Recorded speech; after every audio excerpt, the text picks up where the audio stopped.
सिख इतिहास जो सानू दर्शाਉਂਦਾ है कि खालसा जां तां बागी है जां बादशाह है कि मंगिया खालिस्तान मिल सकता जां कि ਜਿਹੀ कोई सरकार हैगी ਜਿਹੜੀ ਸਿੱਖਾਂ ਨੂੰ ਮੰਗਿਆ ਖਾਲਿਸਤਾਨ ਦੇ ਦੇ। ਬਾਦਲ ਸਾਹਿਬ ਨੇ ਕਹਿ ਕੇ ਉਹਨਾਂ ਤੋਂ ਕਰਵਾਇਆ ਕਿਉਂਕਿ ਉਹਨੂੰ ਲੋਕ ਮੰਨਣ ਲੱਗ ਗਏ ਵੀ ਗੈਰ ਪੰਥਕ ਬੰਦਾ, ਇਹ ਪੰਥ ਦੋਖੀ ਹੈ ਲੋਕ ਪਰਿਵਾਰ। ਉਹ ਆਪਣੇ ਉਹਨੂੰ ਪੰਥਕ ਬਣਾਉਣ ਵਾਸਤੇ, ਪੰਥਕ ਹੋਣ ਵਾਸਤੇ, ਪੰਥ ਵਿੱਚ ਵਾਪਸੀ ਵਾਸਤੇ ਉਹ ਇਹ ਗੱਲਾਂ ਕਰ ਰਿਹਾ। ਇਨਸਾਫ ਨਹੀਂ ਮਿਲਿਆ, ਉਲਟਾ ਜਿਹੜਾ ਸੰਘਰਸ਼ ਆ ਉਹ ਵੀ ਮੋਰਚਾ ਵੀ ਸਮਾਪਤ ਹੋ ਗਿਆ। ਜਥੇਦਾਰਾਂ 'ਚ ਵੀ ਜਿਹੜੇ ਵਿਚਾਰਕ ਮਤਭੇਦ ਆ ਗਏ। ਹੁਣ ਕਿਤੇ ਇਹ ਨਹੀਂ ਲੱਗਦਾ ਜੋ ਲੋਕ ਕਹਿੰਦੇ ਨੇ ਕਿ ਤੁਸੀਂ ਵੀ ਇਹ ਜਿਹੜੀ ਸਮੁੱਚੀ ਟੀਮ ਸੀ ਇਹ ਵੀ ਦੋਸ਼ੀਆਂ ਦੇ ਬਰਾਬਰ ਹੀ ਖੜੀ ਹੋ ਗਈ। ਅਸੀਂ ਅੱਜ ਵੀ ਕਹਿੰਦੇ ਹਾਂ ਕਿ ਬਾਦਲ ਦੋਸ਼ੀ ਹੈ। ਮੇਰਾ ਵਾਰ-ਵਾਰ ਕਿਹਾ ਸਭ ਤੋਂ ਵੱਡਾ ਦੋਸ਼ੀ ਬਾਦਲ ਹੈ ਕਿਉਂਕਿ ਪੰਜਾਬ ਦੀ ਸੱਤਾ 'ਤੇ ਉਹ ਬੈਠਾ ਸੀ। ਇਹ ਬਾਦਲਾਂ ਦੀ ਤੇ ਉਹਨਾਂ ਦੇ ਇੱਕ ਮਿਲੀ ਭੁਗਤ ਦਾ ਨਤੀਜਾ ਸੀ ਕਿ ਜਿਹੜਾ ਬਾਦਲ ਨੇ ਕਿਹਾ ਕਾਂਗਰਸੀ ਕਰ ਰਹੇ, ਕਾਂਗਰਸੀ ਕਰ ਰਹੇ। ਜਦੋਂ ਅਸੀਂ ਇਹ ਗੱਲ ਕਹਿੰਦੇ ਸਾਂ ਜੇ ਕਾਂਗਰਸ ਕਰ ਰਹੀ ਹੈ ਤੇ ਫਿਰ ਕਾਂਗਰਸੀ ਨੂੰ ਫੜ ਕੇ ਅੰਦਰ ਕਰੋ, ਘਰੋਂ ਚੱਕ ਕੇ ਅਮਰਿੰਦਰ ਨੂੰ ਅੰਦਰ ਕਰੋ, ਬਾਜਵੇ ਨੂੰ ਅੰਦਰ। ਅਸਲ ਵਿੱਚ ਉਹ ਸੋਚਦੇ ਸੀ ਕਿ ਇੰਨਾ ਵੱਡਾ ਜਿਹੜਾ ਲੋਕਾਂ ਦਾ ਜਲਾਓ ਹੈ, ਇਹ ਤੀਜੀ ਧਿਰ ਜਿਹੜੀ ਪੰਥ ਦੇ ਵਿੱਚ ਉੱਠ ਰਹੀ ਹੈ, ਬਾਦਲ ਤੇ ਬਾਹਰ ਜਿਹੜੀ ਧਿਰ ਉੱਠ ਰਹੀ ਹੈ, ਉਹ ਨਾ ਕਿਸੇ ਗਠਿਤ ਹੋ ਜਾਵੇ। ਇਹ ਉਹਨਾਂ ਦੇ ਪ੍ਰਾਪੇਗੰਡੇ ਦਾ ਇੱਕ ਹਿੱਸਾ ਸੀ। ਬਾਦਲ ਬਹੁਤ ਡੂੰਘਾ ਰਾਜਨੀਤਿਕ ਹੈ, ਉਹ ਉਹਦੇ ਹਿੱਸਾ ਸੀ ਇਹ ਵੀ ਇਹਨਾਂ ਨਾਲੋਂ ਕਾਂਗਰਸ ਆ ਜੇ ਕੋਈ ਗੱਲ ਨਹੀਂ, ਇਹ ਨਹੀਂ ਹੋਣੇ ਚਾਹੀਦੇ। ਉਹ ਮਹੰਤ ਕੋਈ ਆਕਾਸ਼ 'ਚੋਂ ਨਹੀਂ ਉਤਰ ਕੇ ਆਏ ਸੀ। ਉਹੀ ਮਹੰਤ ਸੀ ਜਦੋਂ ਪੰਥ ਲੜਾਈ ਲੜ ਰਿਹਾ ਸੀ, ਜੰਗਲਾਂ ਵਿੱਚ ਸੀ, ਸਾਰਿਆਂ ਥਾਂ 'ਤੇ ਸਾਡੇ ਸਥਾਨਾਂ ਨੂੰ ਸਾਂਭ ਕੇ ਬੈਠੇ ਸਨ ਅਤੇ ਸਮੇਂ ਨਾਲ ਉਹ ਗਲਤ ਹੋ ਗਏ। ਸਾਡੀ ਕੌਮ ਦੇ ਆਗੂਆਂ ਨੇ ਉਸ ਤੋਂ ਬਾਹਰ ਕੱਢ ਦਿੱਤਾ। ਇਸੇ ਤਰ੍ਹਾਂ ਹੀ ਹੁਣ ਗਲਤ ਹੋ ਗਿਆ, ਇਹਨਾਂ ਨੂੰ ਬਾਹਰ ਕੱਢਣਾ ਜ਼ਰੂਰੀ ਹੈ। ਪਰ ਹੁਣ ਵਿੱਚ ਵਾਲੇ ਇੱਕ ਸਮੱਸਿਆ ਆ ਗਈ ਕਾਨੂੰਨ ਦੀ। ਜੇ ਕਾਨੂੰਨ ਨਾ ਹੁੰਦੀ ਤਾਂ ਸਰਬੱਤ ਖਾਲਸਾ ਇਹਨਾਂ ਨੂੰ ਬਾਹੋਂ ਫੜ ਕੇ ਬਾਹਰ ਕੱਢ ਦਿੰਦਾ ਸਾਰਿਆਂ ਨੂੰ। ਦੋਸਤੋ ਤੁਸੀਂ ਦੇਖ ਰਹੇ ਹੋ ਸਪੋਕਸਮੈਨ ਟੀਵੀ ਤੇ ਮੈਂ ਗੁਰਿੰਦਰ ਸਿੰਘ ਬਾਠ ਹਮੇਸ਼ਾ ਹੀ ਤਰ੍ਹਾਂ ਤੁਹਾਡਾ ਸਵਾਗਤ ਕਰਦਾ ਹਾਂ। ਇਸ ਵੇਲੇ ਸਾਡੇ ਨਾਲ ਜੁੜ ਚੁੱਕੇ ਨੇ ਯੂਨਾਈਟਿਡ ਅਕਾਲੀ ਦਲ ਦੇ ਪ੍ਰਧਾਨ ਭਾਈ ਮੋਹਕਮ ਸਿੰਘ ਜੀ। ਉਹਨਾਂ ਨਾਲ ਕੁਝ ਪੰਥਕ ਮੁੱਦਿਆਂ ਦੇ ਉੱਤੇ ਵਿਚਾਰ ਚਰਚਾ ਕਰਨ ਲਈ ਅਸੀਂ ਪਹੁੰਚੇ ਹੋਏ ਹਾਂ। ਭਾਈ ਸਾਹਿਬ ਪਹਿਲਾਂ ਦਾ ਸਵਾਗਤ ਹੈ ਜੀ ਸਪੋਕਸਮੈਨ ਟੀਵੀ। ਆਪ ਸਭ ਦਾ ਬਹੁਤ ਬਹੁਤ ਧੰਨਵਾਦ ਜੀ। ਵਾਹਿਗੁਰੂ ਜੀ ਖਾਲਸਾ, ਵਾਹਿਗੁਰੂ ਜੀ ਕੀ ਫਤਿਹ। ਭਾਈ ਸਾਹਿਬ ਜੂਨ 1984 ਦੇ ਵਿੱਚ ਘੱਲੂਘਾਰਾ ਵਾਪਰਿਆ ਸੀ ਸਿੱਖ ਕੌਮ ਦੇ ਉੱਪਰ। 36ਵਾਂ ਘੱਲੂਘਾਰਾ ਦਿਵਸ ਜਿਹੜਾ ਬੀਤੀ 6 ਜੂਨ ਨੂੰ ਲੰਘਿਆ ਜੀ। ਕਰੋਨਾ ਮਹਾਂਮਾਰੀ ਦਾ ਕਰਕੇ ਗੁਰਦੁਆਰੇ ਜਿਹੜੇ ਆ ਉਹ 'ਚ ਸੰਗਤਾਂ ਦੇ ਆਉਣ 'ਤੇ ਰੋਕ ਲੱਗੀ ਸੀ, ਨਹੀਂ ਮਨਾ ਸਕੇ ਸ਼ਰਧਾ ਦੇ ਨਾਲ ਲੋਕ। ਕਿਵੇਂ ਮਹਿਸੂਸ ਕਰਦੇ ਹੋ? ਦੇਖੋ, ਬੇਨਤੀ ਹੈ ਕਿ ਰੱਬ ਅੱਗੇ ਜ਼ੋਰ ਨਹੀਂ ਕਿਸੇ ਦਾ। ਇਹ ਮਹਾਂਮਾਰੀ ਕੁਦਰਤ ਦਾ ਇੱਕ ਹੋਇਆ, ਇਹਦੇ ਬਾਰੇ ਇਹਦੇ ਅੱਗੇ ਜ਼ੋਰ ਵੀ ਕਿਸੇ ਦਾ ਨਹੀਂ। ਅਤੇ ਦੂਜਾ ਕਿ ਇਹੋ ਜਿਹੀ ਬਿਮਾਰੀ ਨੂੰ ਸਾਰਾ ਸਮਾਜ ਇਕੱਠਿਆਂ ਹੋ ਕੇ ਹੀ ਇਹਦੀ ਰੋਕਥਾਮ ਕਰ ਸਕਦਾ। ਉਹ ਇਸ ਤਰ੍ਹਾਂ ਹੀ ਹੁੰਦਾ ਵੀ ਜਿਵੇਂ ਸਾਡੇ ਵਾਸਤੇ ਵੀ ਸਮੱਸਿਆ, ਹੋਰਨਾਂ ਲੋਕਾਂ ਵਾਸਤੇ ਵੀ ਕੋਈ ਨਾ ਕੋਈ ਸਮੱਸਿਆ ਤਾਂ ਹਰੇਕ ਵਾਸਤੇ ਹੁੰਦੀ ਹੈ। ਪਰ ਉਹਨਾਂ ਵਿੱਚ ਕਈ ਚੀਜ਼ਾਂ ਜਿਹੜੀਆਂ ਹੁੰਦੀਆਂ ਨੇ ਉਹ ਚਾਹੁੰਦਿਆਂ ਜਾਂ ਨਾ ਚਾਹੁੰਦਿਆਂ ਵੀ ਕਰਨੀਆਂ ਪੈਂਦੀਆਂ ਨੇ ਅਤੇ ਹੋਈਆਂ ਨੇ। ਅਤੇ ਮੇਰੇ ਖਿਆਲ 'ਚ ਫਿਰ ਵੀ ਸਿੱਖਾਂ ਨੇ ਇਸ ਨੂੰ ਆਪਣੇ ਢੰਗ ਨਾਲ ਆਪਣੇ ਘਰਾਂ 'ਚ ਜਾਂ ਆਂਢ ਗੁਆਂਢ ਜਾਂ ਲੋਕਲ ਗੁਰਦੁਆਰੇ 'ਚ ਜਾਂ ਅਕਾਲ ਤਖਤ ਸਾਹਿਬ ਵੀ ਕਿਸੇ ਹੱਦ ਤੱਕ ਮਨਾਉਣ ਵਿੱਚ ਸਫਲਤਾ ਲਈ ਹੈ। ਕੁਝ ਸਿੱਖ ਜਥੇਬੰਦੀਆਂ, ਸਿੱਖ ਸੰਪਰਦਾਵਾਂ ਅਤੇ ਆਮ ਸੰਗਤਾਂ ਦਾ ਵੀ ਕਿਤੇ ਰੋਸ ਹੈ ਕਿ ਜੇ ਸ਼੍ਰੋਮਣੀ ਕਮੇਟੀ ਦੇ ਜਿਹੜੇ ਮੈਂਬਰ ਨੇ ਜਾਂ ਉਹਨਾਂ ਦੀ ਜਿਨ੍ਹਾਂ ਨੂੰ ਇਜਾਜ਼ਤ ਹੈ, ਜੇ ਉਹ ਅਕਾਲ ਤਖਤ ਸਾਹਿਬ 'ਤੇ ਜਾ ਸਕਦੇ ਨੇ ਸ਼ਹੀਦੀ ਦਿਹਾੜਾ ਮਨਾਉਣ ਲਈ, ਫਿਰ ਸਿੱਖ ਜਥੇਬੰਦੀਆਂ ਦੇ ਲੋਕ ਕਿਉਂ ਨਹੀਂ ਜਾ ਸਕਦੇ? ਉਹਨਾਂ ਦੇ ਉੱਤੇ ਰੋਕ ਕਿਉਂ ਆ? ਕਿਤੇ ਨਾ ਕਿਤੇ ਕਰੋਨਾ ਮਹਾਂਮਾਰੀ ਨੂੰ ਲੈ ਕੇ ਸਰਕਾਰ ਜਿਹੜੀ ਇਹ ਸਿੱਖਾਂ ਨੂੰ ਅਹਿਸਾਸ ਨਹੀਂ ਕਰਾਉਣਾ ਚਾਹੁੰਦੀ ਕਿ ਤੁਸੀਂ ਅੱਜ ਵੀ ਗੁਲਾਮ ਹੋ। ਦੇਖੋ, ਗੱਲ ਇਹ ਆ ਕਿ ਉਹਨਾਂ ਨੇ ਇੰਡੀਆ ਲੈਵਲ 'ਤੇ ਫੈਸਲਾ ਕੀਤਾ ਕਿ ਅਸੀਂ 8 ਤਰੀਕ ਨੂੰ ਧਰਮ ਸਥਾਨ ਖੋਲ੍ਹਣੇ ਆ। ਜੇ ਤਾਂ ਇਕੱਲੇ ਪੰਜਾਬ ਵਿੱਚ ਹੁੰਦੀ ਨਾ ਗੱਲ, ਫਿਰ ਅਸੀਂ ਇਹਨੂੰ ਹੋਰ ਰੂਪ 'ਚ ਲੈਣਾ ਸੀ। ਪਰ ਜਦੋਂ ਇੰਡੀਆ ਲੈਵਲ 'ਤੇ ਹਿੰਦੁਸਤਾਨ ਦਾ ਪ੍ਰਧਾਨ ਮੰਤਰੀ ਇਹ ਫੈਸਲਾ ਲੈ ਰਿਹਾ, ਜਾਂ ਤਾਂ ਇਹਨਾਂ ਦੀ ਸਲਾਹ ਨਾਲ ਲਿਆ ਹੋਊਗਾ ਵੀ ਚਲੋ ਇਹ ਦਿਨ ਲੰਘ ਜਾਣ, ਅਤੇ ਜਾਂ ਕੁਛ ਵੀ ਹੈ। ਪਰ ਫਿਰ ਵੀ ਮਤਲਬ ਉਹਨਾਂ ਦੀਆਂ ਮਜਬੂਰੀਆਂ ਵੀ ਅਸੀਂ ਸਮਝਦੇ ਹਾਂ, ਸਾਡੀਆਂ ਵੀ ਸਮਝਦੇ ਹਾਂ। ਅਤੇ ਜੇ ਥੋੜ੍ਹਾ ਕੁ ਆਮ ਜ਼ਿੰਮੇਵਾਰ ਬੰਦੇ ਚਲੇ ਗਏ ਆ ਅਤੇ ਥੱਲੇ ਵਾਲੇ ਵੀ ਚਾਰ ਚਲੇ ਜਾਂਦੇ ਤਾਂ ਚੰਗੀ ਗੱਲ ਸੀ, ਕੋਈ ਮਾੜੀ ਗੱਲ ਕੋਈ ਨਹੀਂ ਸੀ ਹੈਗੀ। ਉਹਨਾਂ ਨੂੰ ਬਿਠਾਉਣ ਵਾਸਤੇ ਵੱਖਰਾ ਵੱਖਰਾ ਥਾਂ ਜਿਹੜਾ ਸੀ ਥੋੜ੍ਹਾ ਖੁੱਲ੍ਹਾ ਕਰਕੇ ਰੱਖ ਲਿਆ ਜਾਂਦਾ।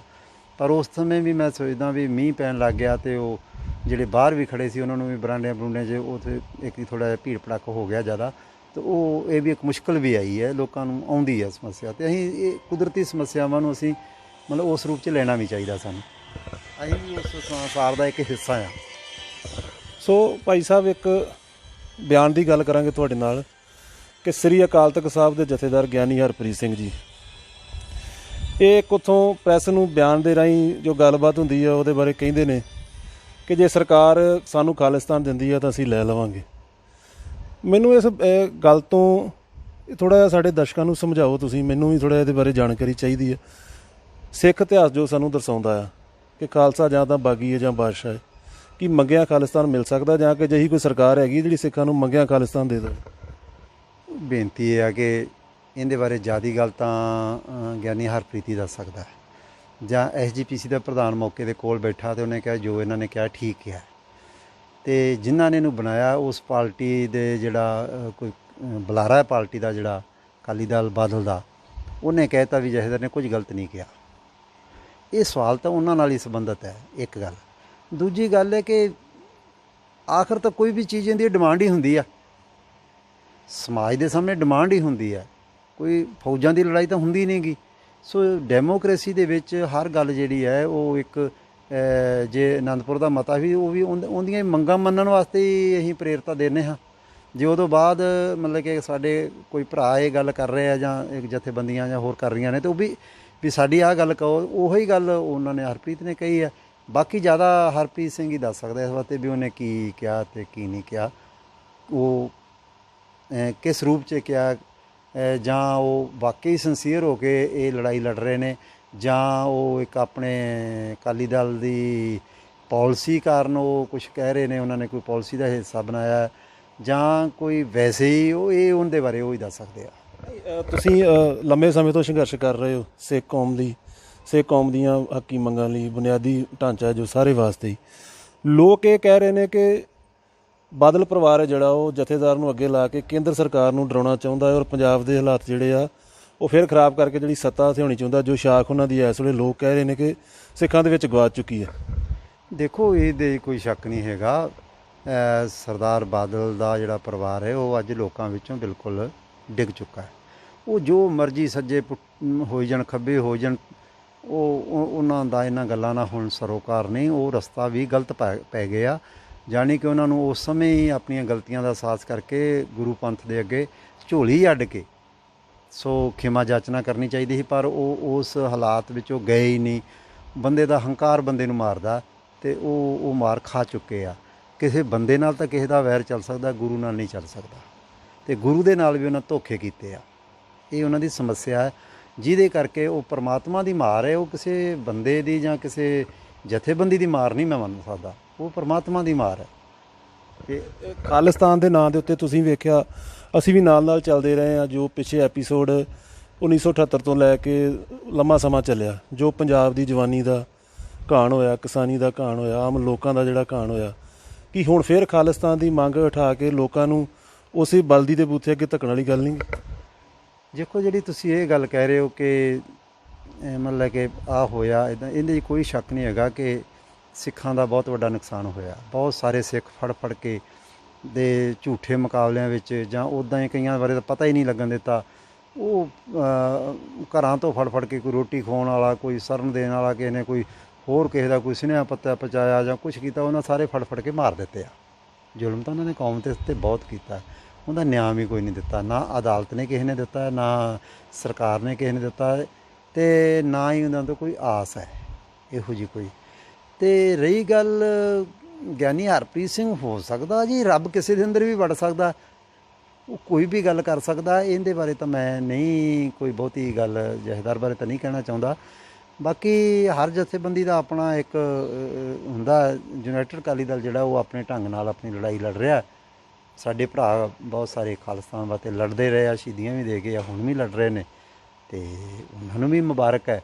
ਅਤੇ ਜੇ ਗਿਆਨੀ ਜੀ ਅਤੇ ਅਕਾਲੀ ਦਲ ਬਾਦਲ ਲੜਦਾ, ਅਤੇ ਇਹ ਵੀ ਮਤਲਬ ਇਹਦੇ ਬਾਰੇ ਤਾਂ ਉਹਨਾਂ ਨੂੰ ਹੀ ਪਤਾ ਸਾਰਾ।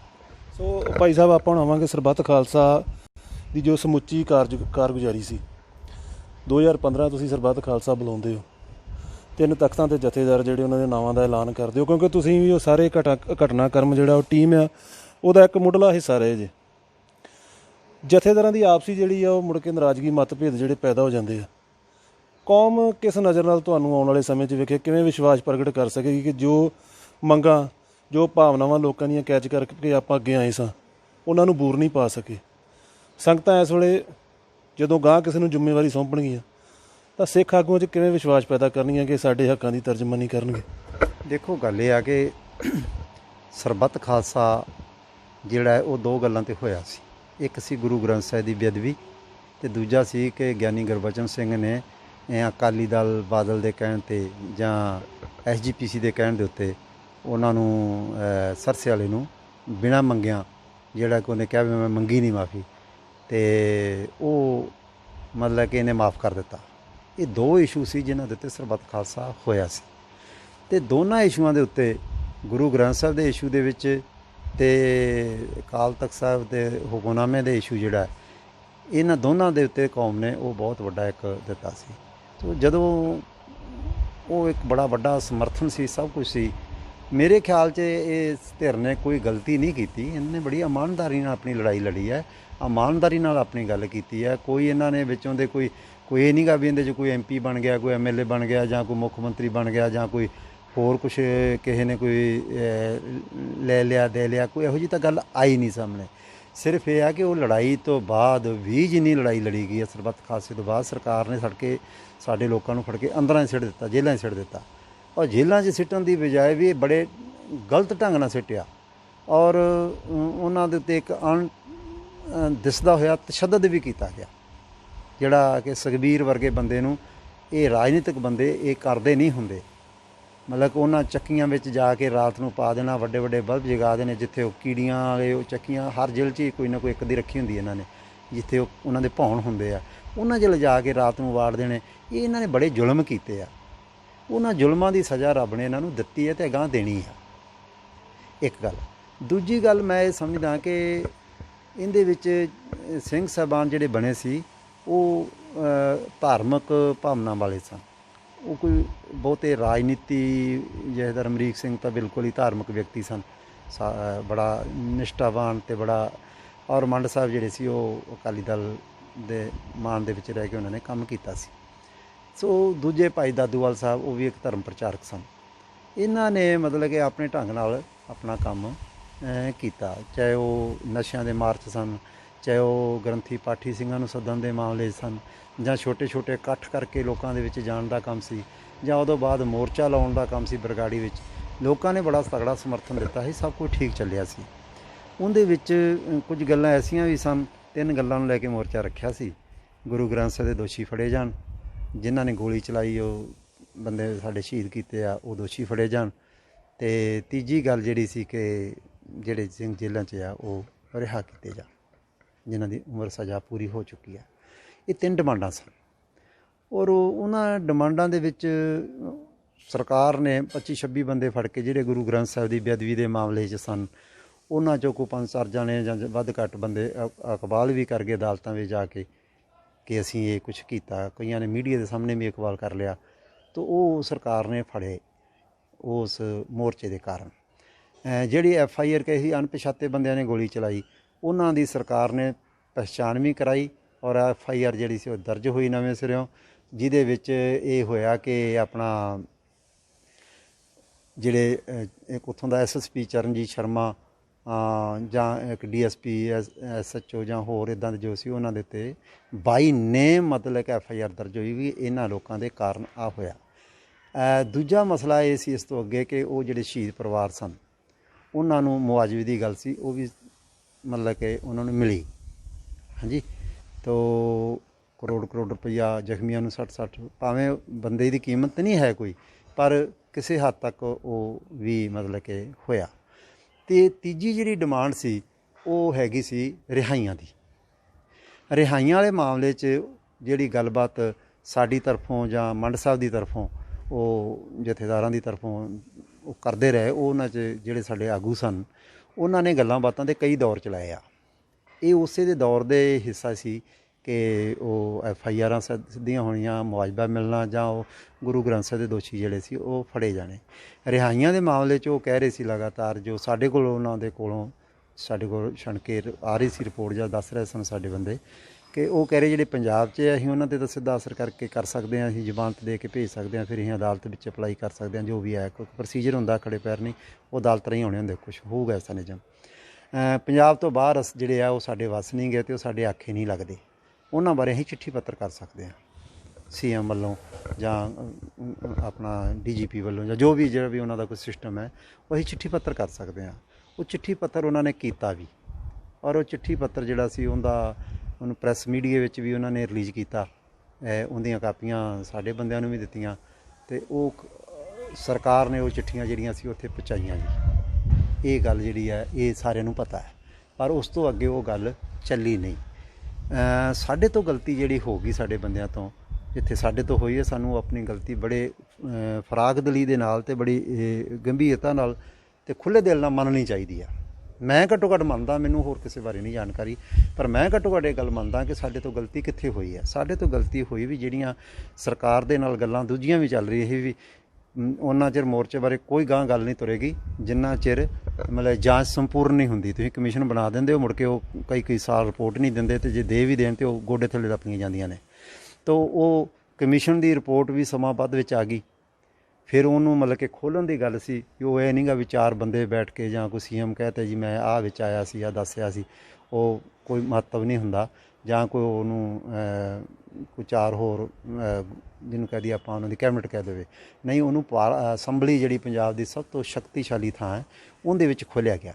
ਉਹਦੇ 'ਤੇ ਭਰਮੀ ਬਹਿਸ ਵੀ ਹੋਈ। ਉਹ ਜੋ ਕੁਛ ਹੋਇਆ ਸਭ ਸੰਸਾਰ ਨੇ ਅਤੇ ਸਮਾਜ ਨੇ, ਆਪਾਂ ਸਾਰਿਆਂ ਨੇ ਦੇਖਿਆ।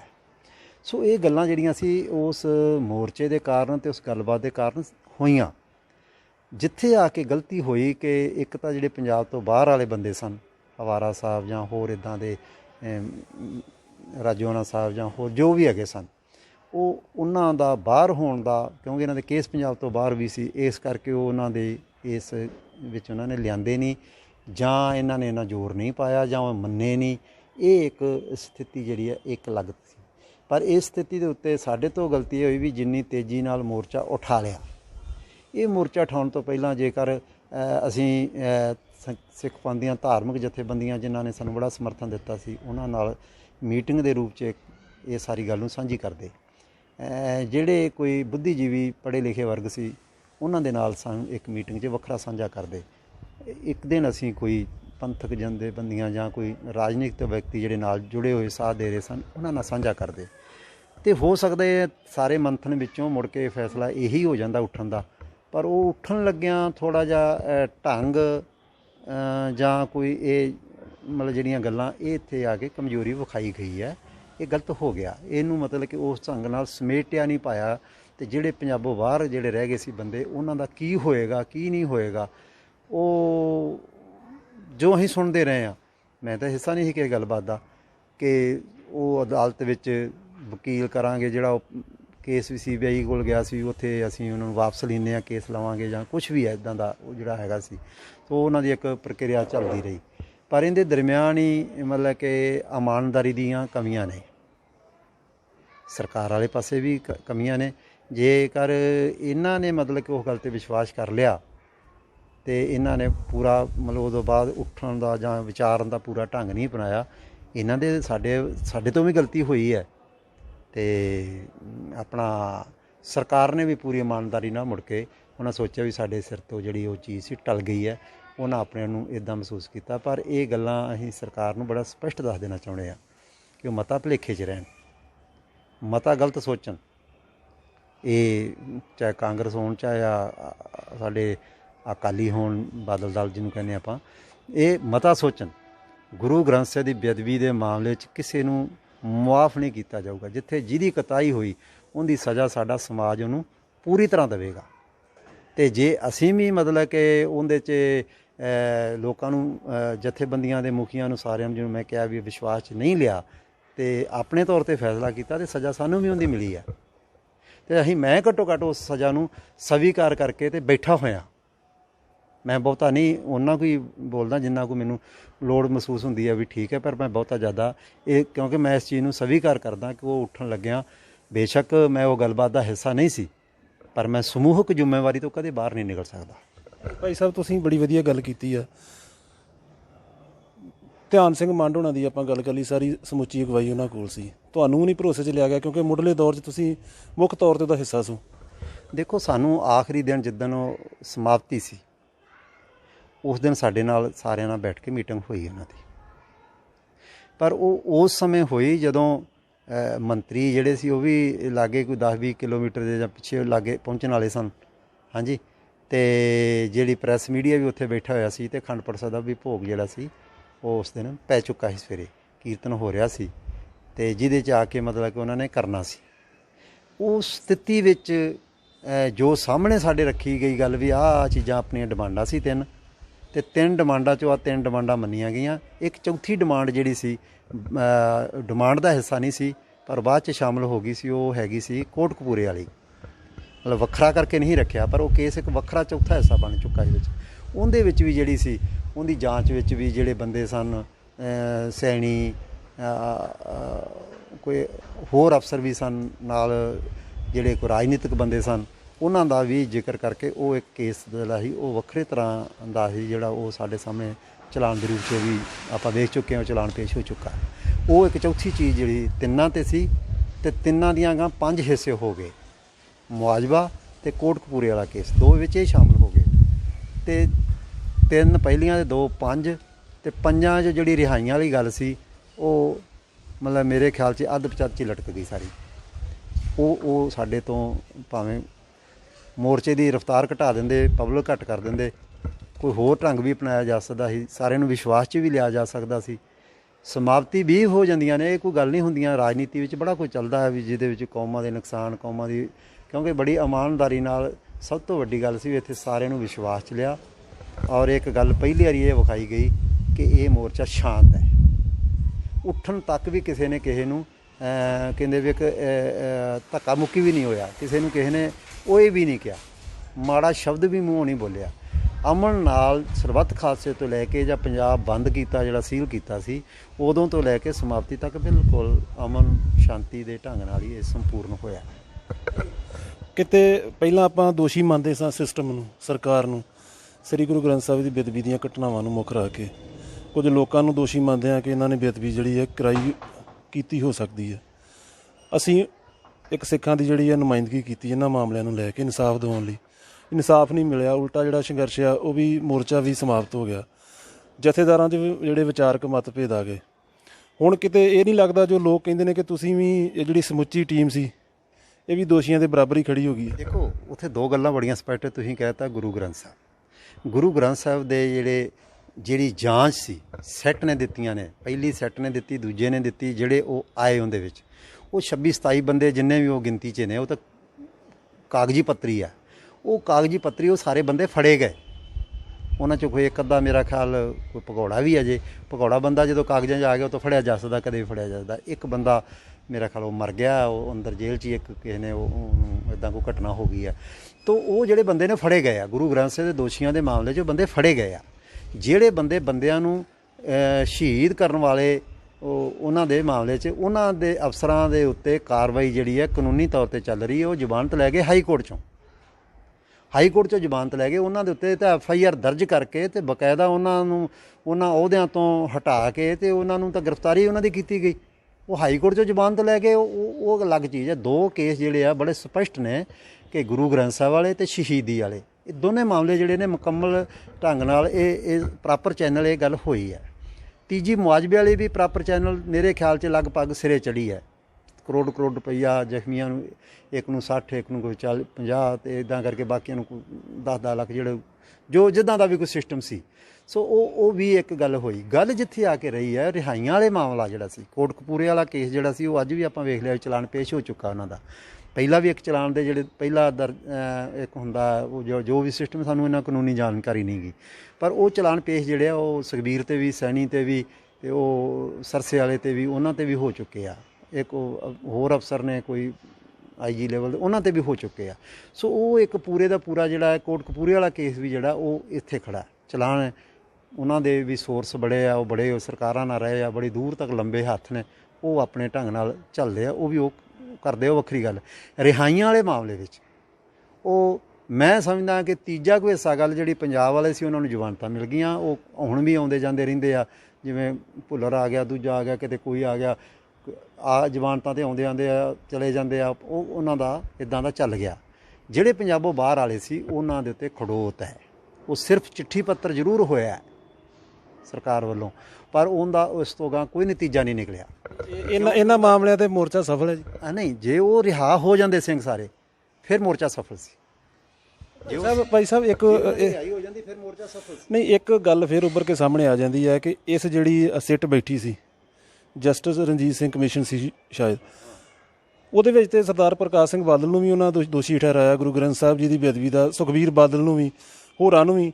ਉਹਨਾਂ ਨੂੰ ਬਾਅਦ ਦੇ ਵਿੱਚ ਜਿਹੜੀ ਆ ਕਲੀਨ ਚਿੱਟ ਦੇ ਦਿੱਤੀ ਜਾਂਦੀ ਆ। ਤੇ ਉਹ ਇਹ ਮਾਮਲਾ ਕੀ ਹੈ ਜਿਨ੍ਹਾਂ ਨੂੰ ਦੱਸਿਆ ਗਿਆ ਦੋਸ਼ੀ ਉਹਨਾਂ ਨੂੰ ਬਾਹਰ ਕੱਢ ਦਿੱਤਾ ਜਾਂਦਾ? ਦੇਖੋ, ਬੇਨਤੀ ਹੈ, ਕਹਿਣ ਨੂੰ ਅਸੀਂ ਕਿਸੇ ਨੂੰ ਵੀ ਕਹਿ ਸਕਦੇ ਹਾਂ, ਸਾਡਾ ਹੱਕ ਹੈ। ਅਸੀਂ ਅੱਜ ਵੀ ਕਹਿੰਦੇ ਹਾਂ ਵੀ ਬਾਦਲ ਦੋਸ਼ੀ ਹੈ। ਮੇਰਾ ਵਾਰ-ਵਾਰ ਕਿਹਾ ਸਭ ਤੋਂ ਵੱਡਾ ਦੋਸ਼ੀ ਬਾਦਲ ਹੈ, ਕਿਉਂਕਿ ਪੰਜਾਬ ਦੀ ਸੱਤਾ 'ਤੇ ਉਹ ਬੈਠਾ ਸੀ। ਪਰ ਉਹਦੇ ਵਿੱਚ ਜਿਹੜਾ ਸਰਸੇ ਵਾਲਾ ਸੁਖਬੀਰ ਬਾਦਲ ਤੇ ਸੈਣੀ, ਉਹ ਆਪਣੇ ਉਮਰਾ ਨੰਗਲ, ਇਹ ਬੰਦਿਆਂ ਦੇ ਨਾਂ ਜ਼ਿਕਰ ਜਿਹੜਾ ਉਸ ਕੇਸ 'ਚ, ਕੋਟਕਪੂਰੇ ਵਾਲੇ ਕੇਸ 'ਚ ਆ ਰਿਹਾ ਹੈ। ਕੋਟਕਪੂਰੇ ਵਾਲੇ ਕੇਸ 'ਚ ਇਹਨਾਂ ਦਾ ਨਾਂ ਆ ਰਿਹਾ ਹੈ। ਚਰਨਜੀਤ ਸ਼ਰਮਾ ਜਾਂ ਹੋਰ ਜਿਹੜੇ ਪੁਲਿਸ ਅਫਸਰ ਨੇ ਉਹਨਾਂ ਦੇ ਵੀ ਨਾਂ ਆ ਰਹੇ ਆ। ਉਹਨਾਂ ਦੀ ਜਿਹੜੀ ਜਾਂਚ ਵਿੱਚ ਉਹਨਾਂ ਨੇ ਲਿਆਂਦੇ ਉੱਥੇ ਆਏ ਆ। ਸਵਾਲ ਸਿਰਫ ਇੱਕ ਗੱਲ 'ਤੇ ਆ ਕੇ ਰੁਕਿਆ ਹੈ ਕਿ ਵੱਡਾ ਬਾਦਲ ਜਿਹੜਾ ਹੈ, ਇਹਦੇ 'ਤੇ ਵੀ ਚਲਾਨ ਹੋਣਾ ਚਾਹੀਦਾ। ਦੋਸ਼ੀ ਦਾ ਹਰ ਬੰਦਾ ਜਿਹੜਾ ਕੋਈ ਵੀ ਹੋਵੇ, ਪਰ ਸਾਡੀ ਵੀ ਸਮਝ ਨਹੀਂ ਆਈ ਕਿ ਉਹ ਮਤਲਬ ਕੀ ਉਹਦੇ ਤੇ ਚਲਾਨ ਬਣਦਾ ਨਹੀਂ, ਜਾਂ ਇਹਨਾਂ ਨੇ ਬਣਾਇਆ ਨਹੀਂ, ਜਾਂ ਕੋਈ ਹੋਰ ਕਾਰਨ ਨੇ, ਕੋਈ ਪੋਲੀਟੀਕਲ ਕਾਰਨ ਨੇ, ਜਾਂ ਕੋਈ ਹੋਰ ਬਜ਼ੁਰਗੀ ਦਾ ਕਾਰਨ ਹੈ, ਜਾਂ ਕੁਝ ਵੀ ਮੈਂ ਨਹੀਂ ਸਮਝਦਾ ਇਹ ਬਾਰੇ। ਕੋਈ ਆਪਣੀ ਨਿੱਜੀ ਸਾਂਝ ਕਹਿ ਲਓ, ਜਾਂ ਉਹਨਾਂ ਦੀ ਆਪਸੀ ਸਾਂਝ ਵੀ ਹੋ ਸਕਦੀ ਹੈ, ਬਹੁਤ ਹੈ, ਹੋ ਸਕਦੀ ਨਹੀਂ, ਹੈਗੀ ਹੈ। ਹਾਂਜੀ, ਜਾਂ ਉਹਨਾਂ ਦੇ ਉੱਤੇ ਕੋਈ ਦਿੱਲੀ ਤੋਂ ਦਬਾਅ ਹੈ, ਇਹ ਵੀ ਇੱਕ ਦਬਾਅ ਵੀ ਕਾਰਨ ਹੋ ਸਕਦਾ। ਉਹ ਬੰਦੇ ਨੂੰ ਵੀ ਵਿੱਚ ਲਿਆਉਣਾ ਚਾਹੀਦਾ ਸੀ। ਰਿਹਾਈਆਂ ਵਾਲਾ ਜਿਹੜਾ ਮਾਮਲਾ ਹੈ ਉਹਦੇ ਉੱਤੇ ਆ ਕੇ ਫਾਈਨਲ ਨਹੀਂ ਹੋ ਪਾਇਆ, ਉਹ ਨਹੀਂ ਰਿਹਾ ਹੋਏ। ਜਿੰਨਾ ਚਿਰ ਜੇ ਉਹ ਰਿਹਾ ਹੋ ਜਾਂਦੇ ਮੋਰਚਾ ਸਫਲ ਸੀ। ਦੇਖੋ, ਹਰ ਮੋਰਚਾ ਜੇ 100% ਤਾਂ ਨਹੀਂ, ਤੇ ਜੇ 90 ਵੀ ਹੋ ਜਾਂਦੇ ਤੇ ਉਹ ਲੋਕ ਬਰਦਾਸ਼ਤ ਕਰ ਲੈਂਦੇ ਆ ਵੀ ਚਲ 5-7% ਅੱਗਾ ਪਿੱਛਾ ਰਹਿ ਜਾਂਦਾ। ਪਰ ਉਹਦੇ ਵਿੱਚ ਪੂਰੀ ਜਿਹੜੀ ਕਾਰਵਾਈ ਦੀ ਨਹੀਂ, ਮੈਂ ਸਮਝਦਾ ਨਹੀਂ ਪਈ ਇੱਕ। ਔਰ ਜਦੋਂ ਇੱਕ ਹੁੰਦਾ ਵੀ ਜਦੋਂ ਕੋਈ ਚੀਜ਼ ਦੀ ਹਾਰ ਹੁੰਦੀ ਹੈ ਨਾ, ਉਹਦੇ 'ਚੋਂ ਨਿਰਾਸ਼ਤਾ ਆਉਂਦੀ ਹੈ, ਅਤੇ ਨਿਰਾਸ਼ਤਾ 'ਚੋਂ ਫੁੱਟ ਨਿਕਲਦੀ ਆ। ਮੇਰਾ ਇਹ ਵਿਚਾਰ ਹੈ। ਉਹ ਜਦੋਂ ਪੂਰੀ ਤਰ੍ਹਾਂ ਮੁਕੰਮਲ ਨਹੀਂ ਹੋਇਆ, ਤੇ ਫਿਰ ਕੁਝ ਬੰਦਿਆਂ 'ਚ ਨਿਰਾਸ਼ਤਾ ਆ ਜਾਂਦੀ ਆ, ਜਿਹਦੇ 'ਚ ਮੈਂ ਵੀ ਨਿਰਾਸ਼ਤਾ 'ਚ ਆ ਸਕਦਾ, ਆਇਆ ਵੀ ਹਾਂ, ਮੈਂ ਇਹ ਗੱਲ ਨੂੰ ਮੰਨਦਾ। ਅਤੇ ਨਿਰਾਸ਼ਤਾ ਦੇ ਵਿੱਚੋਂ ਅਗਲਾ ਚਰਨ ਹੁੰਦਾ ਫੁੱਟ। ਫਿਰ ਉਹ ਇੱਕ ਦੂਜੇ ਦੇ ਉੱਤੇ ਕਹਿਣਾ ਵੀ ਉਹ ਕਰੇਗਾ ਕਰੇ, ਪਰ ਘੱਟੋ ਘੱਟ ਇਹਨਾਂ ਜਥੇਬੰਦੀਆਂ ਨੇ ਇੱਕ ਦੂਜੇ ਦੇ ਉੱਤੇ ਕੋਈ ਕਾਰਨਾਂ ਦੇ ਬਾਵਜੂਦ ਵੀ ਕੋਈ ਦੋਸ਼ ਨਹੀਂ ਲਾਇਆ, ਕਿਉਂਕਿ ਉਹ ਸਮਝਦੇ ਆ ਵੀ ਇਹ ਕੇਸ ਜਿਹੜਾ ਇਹਨੂੰ ਸਾਡੇ ਵਿਰੋਧੀਆਂ ਨੇ ਹੋਰ ਤਰ੍ਹਾਂ ਛਾਲ ਦਿੱਤਾ। ਉੱਠਣ ਦੇ ਮੌਕੇ ਨੂੰ ਅਸੀਂ ਸਹੀ ਤਰ੍ਹਾਂ ਸੰਭਾਲ ਨਹੀਂ ਪਾਏ, ਸਹੀ ਤਰ੍ਹਾਂ ਲੋਕਾਂ ਨਾਲ ਉਹਦੀ ਸਾਂਝ ਨਹੀਂ ਪਾ ਸਕੇ, ਲੋਕਾਂ ਨੂੰ ਜਾਣਕਾਰੀ ਨਹੀਂ ਦੇ ਸਕੇ ਵੀ ਇਹ ਕਿੱਦਾਂ ਦਾ ਅਤੇ ਕੀ ਰਹਿ ਗਿਆ ਵਿੱਚ ਅਤੇ ਕਿੰਨਾ ਹੋ ਗਿਆ, ਇਹ ਵਿਸ਼ਵਾਸ 'ਚ ਨਹੀਂ ਲੈ ਸਕੇ। ਜਿਹਦਾ ਨਤੀਜਾ ਇਹ ਆ ਕਿ ਨਿਰਾਸ਼ਤਾ ਸਾਡੇ 'ਚ ਵੀ ਆਈ ਆ, ਅਸੀਂ ਇਹਦੇ ਤੋਂ ਕੋਈ ਸ਼ੱਕ ਨਹੀਂ ਹੈਗੇ। ਪਰ ਮੈਂ ਸਮਝਦਾ ਕਿ ਇੱਥੇ ਨੀਅਤ ਮਾੜੀ ਨਹੀਂ ਸੀ। ਉਸ ਸਮੇਂ ਕੰਮ ਕਰਨ ਦੀ ਜਿਹੜੀ ਢੰਗ ਸੀ ਉਹਦੇ 'ਚ ਕੋਈ ਗਲਤੀ ਹੋਈ ਆ। ਨੀਅਤ ਕਿਸੇ ਦੀ ਮਾੜੀ ਨਹੀਂ ਸੀ, ਨੀਅਤ ਦੇ ਸਾਰੇ ਇਮਾਨਦਾਰ ਸਨ, ਚਾਹੇ ਉਹ ਆਪਸ ਵਿੱਚ ਇੱਕ ਦੂਜੇ ਨੂੰ ਚੰਗਾ ਮਾੜਾ ਜੋ ਮਰਜ਼ੀ ਕਹੀ ਜਾਣ। ਉਹ ਹੁੰਦੇ ਆ ਕਿ ਜਿਵੇਂ ਨਿਰਾਸ਼ਤਾ 'ਚ ਨਿਕਲੀ ਹੋਈ ਫੁੱਟ ਹੁੰਦੀ ਹੈ ਥੋੜ੍ਹੀ ਵਾਲੀ, ਪਰ ਉਹ ਨੀਅਤ ਦੀ ਗੱਲ ਮੈਂ ਕਰਦਾ। ਲੋਕੀ ਤਾਂ ਇਹ ਵੀ ਕਹਿੰਦੇ ਨੇ ਕਿ ਜਦੋਂ ਸਰਬੱਤ ਖਾਲਸਾ ਬੁਲਾਇਆ ਗਿਆ ਸੀ, ਇਹ ਸ਼੍ਰੋਮਣੀ ਅਕਾਲੀ ਦਲ ਬਾਦਲ ਪਰਿਵਾਰ ਦੇ ਨਾਲ ਇਹਨਾਂ ਆਗੂਆਂ ਦੀ ਜਿਹੜੀ ਆ ਰਾਜਨੀਤਿਕ ਲੜਾਈ ਸੀ ਕਿ ਉਹਨੂੰ ਸੱਤਾ ਤੋਂ ਲਾਂਭੇ ਕਰਨ ਲਈ, ਕਾਂਗਰਸ ਨੂੰ ਸੱਤਾ 'ਚ ਲਿਆਉਣ ਲਈ ਇਹ ਜਿਹੜਾ ਸਾਰਾ ਨਾ ਇਹ ਜੋ ਵੀ ਐਪੀਸੋਡ ਹੋਇਆ ਇਹ ਉਹਦੀ ਦੇਣ ਸੀ। ਜਦੋਂ ਕਾਂਗਰਸ ਸਰਕਾਰ ਸੱਤਾ 'ਚ ਆਉਂਦੀ ਆ ਅਤੇ ਫਿਰ ਜਿਹੜੇ ਆਗੂ ਆ ਇੱਕ ਮੋਰਚਾ ਲਾਉਂਦੇ ਆ ਸ਼ਾਂਤਮਈ, ਉਹਨੂੰ ਉਠਾ ਵੀ ਲੈਂਦੇ ਆ ਅਤੇ ਫਿਰ ਕਾਂਗਰਸ ਦਾ ਪੱਖ ਪੂਰਦੇ ਆ। ਇਹਨਾਂ ਗੱਲਾਂ 'ਚ ਕਿੰਨੀ ਕੁ ਸੱਚਾਈ? ਇੱਕ ਮਿੰਟ, ਤੁਸੀਂ ਬੜੀ ਕੀਮਤੀ ਗੱਲ ਕੀਤੀ ਆ। ਪਹਿਲੀ ਗੱਲ ਤਾਂ ਕਿ ਇਸ ਵਿੱਚ ਜਿਹੜਾ ਇਹ ਮੋਰਚਾ ਇਹਦੇ ਵਿੱਚ ਨਾ ਤਾਂ ਕੋਈ ਜਥੇਦਾਰਾਂ ਦੀ ਰਾਜਨੀਤੀ ਸੀ, ਹਾਂਜੀ, ਅਤੇ ਰਾਜਨੀਤਿਕ ਪਾਰਟੀਆਂ ਦੀ ਤਾਂ ਰਾਜਨੀਤੀ ਥੋੜ੍ਹੀ ਬਾਲੀ ਮਾੜੀ ਮੋਟੀ ਹੁੰਦੀ ਹੈ, ਪਰ ਉਹ ਕਾਂਗਰਸ ਦੇ ਨੇੜੇ ਨਹੀਂ ਜਾਂਦੇ। ਉਹਨਾਂ ਦੀ ਇੱਕ ਭਾਵਨਾ ਜ਼ਰੂਰ ਸੀ ਕਿ ਜੇ ਕੋਈ ਤੀਜਾ ਬਦਲ ਬਣੇ ਤਾਂ ਅਸੀਂ ਉਹਨਾਂ ਨਾਲ ਆਪਣਾ ਕੋਈ ਸ਼ਾਨਦਾਰ ਰਵਾਈਏ, ਪਰ ਤੀਜਾ ਬਦਲ ਪੰਜਾਬ 'ਚ ਨਹੀਂ ਬਣਿਆ, ਕਿਸੇ ਰੂਪ 'ਚ ਵੀ ਨਹੀਂ ਬਣਿਆ। ਉਹਦਾ ਕਾਰਨ ਇਹ ਆ ਕਿ ਕਈਆਂ ਨੂੰ ਸਾਡੇ ਤੋਂ ਨਫ਼ਰਤ ਸੀ ਅਤੇ ਕਈਆਂ ਤੋਂ ਸਾਨੂੰ ਇਹ ਝਿਕਸਾਹਟ ਸੀ। ਸੋ ਇਹ ਸਮੱਸਿਆਵਾਂ ਸਨ, ਪਰ ਉਹਦੇ 'ਚ ਬਾਦਲ ਕਾਂਗਰਸ ਦਾ ਕੋਈ ਲੈਣਾ ਦੇਣਾ ਨਹੀਂ ਸੀ। ਦੂਜੀ ਗੱਲ ਹੈ ਕਿ ਇਹਦਾ ਮੈਂ ਸਮਝਦਾ ਕਿ ਅਕਾਲੀ ਦਲ ਦੀ ਗਲਤੀ ਨਾਲ ਹੀ ਕਾਂਗਰਸ ਨੂੰ ਜ਼ਿਆਦਾ ਸਮਰਥਨ ਮਿਲਿਆ। ਬਾਦਲ ਦਲ ਨੇ ਤੇ ਸੁਖਬੀਰ ਨੇ ਤੇ ਇਹ ਜਿਹੜੇ ਉਹਨਾਂ ਦੇ ਇੱਕ ਦੋ ਸਾਥੀ ਜਿਹੜੇ ਬੋਲਦੇ ਸੀ, ਉਹ ਲਗਾਤਾਰ ਕਹਿੰਦੇ ਜੀ ਕਾਂਗਰਸ ਕਰ ਰਹੀ, ਕਾਂਗਰਸ ਕਰ ਰਹੀ, ਕਾਂਗਰਸ ਕਰ ਰਹੀ। ਅਸਲ ਵਿੱਚ ਕਾਂਗਰਸ ਦਾ ਇੱਕ ਬੰਦਾ ਸਿੱਕੀ ਜਿਹੜਾ ਸੀ, ਉਹ ਅਸਤੀਫਾ ਦੇ ਕੇ ਐਮਐਲਏ ਤੋਂ, ਉਹ ਮਤਲਬ ਕਿ ਉਹਨੇ ਅਸਤੀਫਾ ਦੇ ਕੇ ਤੇ ਉਹ ਸ਼ਾਮਲ ਹੋ ਗਿਆ ਉੱਥੇ। ਉਸ ਨੂੰ ਬਹਾਨਾ ਬਣਾ ਕੇ ਇਹ ਨਹੀਂ ਵੇਖਿਆ ਵੀ ਕਮਰਧਾਰੀ ਸਿੱਖ ਜਿਹੜਾ ਹਰ ਮਹੀਨਾ ਇੱਕ ਮਹੀਨਾ ਪਰ ਦਰਬਾਰ ਸਾਹਿਬ ਸੇਵਾ ਵੀ ਕਰਦਾ, ਉਹਨੇ ਅਸਤੀਫਾ ਦਿੱਤਾ ਆਪਣੇ ਉਹਦੇ ਤੋਂ, ਤੇ ਉਹ ਇਹਦੇ ਵਿੱਚ ਆਇਆ। ਉਸ ਬਹਾਨੇ ਨੂੰ ਲੈ ਕੇ ਉਹਨਾਂ ਨੇ ਰੌਲਾ ਪਾਤਾ ਤੇ ਵੀ ਇਹ ਕਾਂਗਰਸ ਕਰ ਰਹੀ ਹੈਗਾ। ਲੋਕਾਂ ਦੇ ਵਿੱਚ ਇਹ ਗੱਲ ਪਹੁੰਚ ਗਈ ਕਿ ਇਹ ਢੰਗ ਨਾਲ ਉਹਨਾਂ ਨੇ ਆਪ ਪਹੁੰਚਾ ਦਿੱਤੀ ਕਿ ਕਾਂਗਰਸ ਜਿਹੜੀ ਹੈ ਉਹ ਸਾਡੇ ਤੋਂ ਵੱਡੇ ਸਿੱਖ ਨੇ। ਇਹ ਬਾਦਲਾਂ ਦੀ ਤੇ ਉਹਨਾਂ ਦੀ ਇੱਕ ਮਿਲੀ ਭੁਗਤ ਦਾ ਨਤੀਜਾ ਸੀ ਕਿ ਜਿਹੜਾ ਬਾਦਲ ਨੇ ਕਿਹਾ ਕਾਂਗਰਸ ਹੀ ਕਰ ਰਿਹਾ, ਕਾਂਗਰਸ ਹੀ ਕਰ ਰਿਹਾ। ਜਦੋਂ ਅਸੀਂ ਇਹ ਗੱਲ ਕਹਿੰਦੇ ਸਾਂ ਜੇ ਕਾਂਗਰਸ ਕਰ ਰਹੀ ਹੈ ਤੇ ਫਿਰ ਕਾਂਗਰਸੀ ਨੂੰ ਫੜ ਕੇ ਅੰਦਰ ਕਰੋ, ਘਰੋਂ ਚੱਕ ਕੇ ਅਮਰਿੰਦਰ ਨੂੰ ਅੰਦਰ ਕਰੋ, ਬਾਜਵੇ ਨੂੰ ਅੰਦਰ। ਅਸੀਂ ਉਦੋਂ ਵੀ ਕਿਹਾ ਕਰੋ ਉਹਨਾਂ ਨੂੰ ਅੰਦਰ, ਜੇਲ੍ਹਾਂ 'ਚ ਅਸੀਂ ਜਾਈਏ, ਤਸੀਹੇ ਸਾਡੇ ਬੰਦੇ ਸਹਾਰਨ, ਸਭ ਕੁਝ ਸਾਡੇ ਤੇ ਜ਼ੁਲਮ ਹੋਵੇ ਤੇ ਕਹੇ ਤੁਸੀਂ ਕਾਂਗਰਸੀਆਂ ਰਹਿ ਰਹੇ। ਅਸਲ ਵਿੱਚ ਉਹ ਸੋਚਦੇ ਸੀ ਕਿ ਇੰਨਾ ਵੱਡਾ ਜਿਹੜਾ ਲੋਕਾਂ ਦਾ ਜਲਾਓ ਹੈ, ਇਹ ਤੀਜੀ ਧਿਰ ਜਿਹੜੀ ਪੰਥ ਦੇ ਵਿੱਚ ਉੱਠ ਰਹੀ ਹੈ, ਬਾਦਲ ਤੇ ਬਾਹਰ ਜਿਹੜੀ ਧਿਰ ਉੱਠ ਰਹੀ ਹੈ, ਉਹ ਨਾ ਕਿਸੇ ਗੱਠਤ ਹੋ ਜਾਵੇ। ਇਹ ਉਹਨਾਂ ਦੇ ਪ੍ਰਾਪੇਗੰਡੇ ਦਾ ਇੱਕ ਹਿੱਸਾ ਸੀ। ਇਹ ਰਾਜਨੀਤਿਕ, ਬਾਦਲ ਬਹੁਤ ਡੂੰਘਾ ਰਾਜਨੀਤਿਕ ਹੈ, ਉਹ ਉਹਦੇ ਹਿੱਸਾ ਸੀ ਇਹ ਵੀ ਇਹਨਾਂ ਨਾਲੋਂ ਕਾਂਗਰਸ ਆ ਜਾਏ ਕੋਈ ਗੱਲ ਨਹੀਂ, ਇਹ ਨਹੀਂ ਹੋਣੇ ਚਾਹੀਦੇ। ਜੇ ਆਪਾਂ ਸਿੱਕੀ ਦੀ ਗੱਲ ਲੈ ਲਈਏ, ਸਿੱਕੀ ਸਾਹਿਬ ਚਲੋ ਦਰਬਾਰ ਸਾਹਿਬ ਸੇਵਾ ਕਰਦੇ, ਉਹ ਨਿੱਜੀ ਉਹਨਾਂ ਦਾ ਪ੍ਰਮਾਤਮਾ ਪ੍ਰਤੀ ਕਿੰਨੀ ਸ਼ਰਧਾ ਆ, ਕੋਈ ਵੀ ਜਾਂਦਾ ਇਨਸਾਨ ਉਹਦਾ ਨਿੱਜੀ ਮਾਮਲਾ। ਪਰ ਨਾ ਤਾਂ ਸਿੱਕੀ ਸਾਹਿਬ ਨੇ ਪਹਿਲਾਂ ਗੁਰੂ ਗ੍ਰੰਥ ਸਾਹਿਬ ਦੀ ਬੇਅਦਬੀ ਦੀ ਕੋਈ ਗੱਲ ਕੀਤੀ, ਨਾ ਉਹ ਤੋਂ ਬਾਅਦ 'ਚ ਕੀਤੀ। ਉਦੋਂ ਹੀ ਕਿਉਂ ਨਾਟਕੀ ਢੰਗ ਨਾਲ ਉਸ ਸਟੇਜ ਦੇ ਉੱਤੇ ਆਉਣਾ? ਬੇਨਤੀ ਹੈ, ਦੇਖੋ ਕੋਈ ਵਿਅਕਤੀ ਗੁਰੂ ਗ੍ਰੰਥ ਸਾਹਿਬ ਬਾਰੇ ਆਵੇ, ਕੋਈ ਅਕਾਲੀ ਵੀ ਆ ਜਾਂਦਾ ਤਾਂ ਅਸੀਂ ਕੱਢ ਦੇਣਾ ਸੀ ਉੱਥੋਂ। ਆਏ ਵੀ ਕਈ, ਬਹੁਤ ਸਾਰੇ ਅਕਾਲੀ ਉੱਥੇ ਆਏ ਆ ਔਰ ਕਈ ਅਸਤੀਫੇ ਦੇ ਕੇ ਆਏ। ਅਸੀਂ ਉਹਨਾਂ ਨੂੰ ਵੀ ਮਤਲਬ ਉੱਥੇ ਆਇਆ ਨੂੰ ਜੀ ਆਇਆਂ ਹੀ ਕਿਹਾ। ਉੱਥੇ ਸਿੱਕੀ ਵੀ ਆਇਆ ਤਾਂ ਅਸੀਂ ਸਿੱਕੀ ਨੂੰ ਵੀ ਮਤਲਬ ਜਿਹੜਾ ਇੱਕ ਅਸਤੀਫਾ ਦੇ ਕੇ ਆਉਂਦਾ ਐਮਐਲਏ ਤੋਂ, ਅਸੀਂ ਉਹਨੂੰ ਕਹਿੰਦੇ ਤੂੰ ਸਿੱਖ ਨਹੀਂ ਗਾ।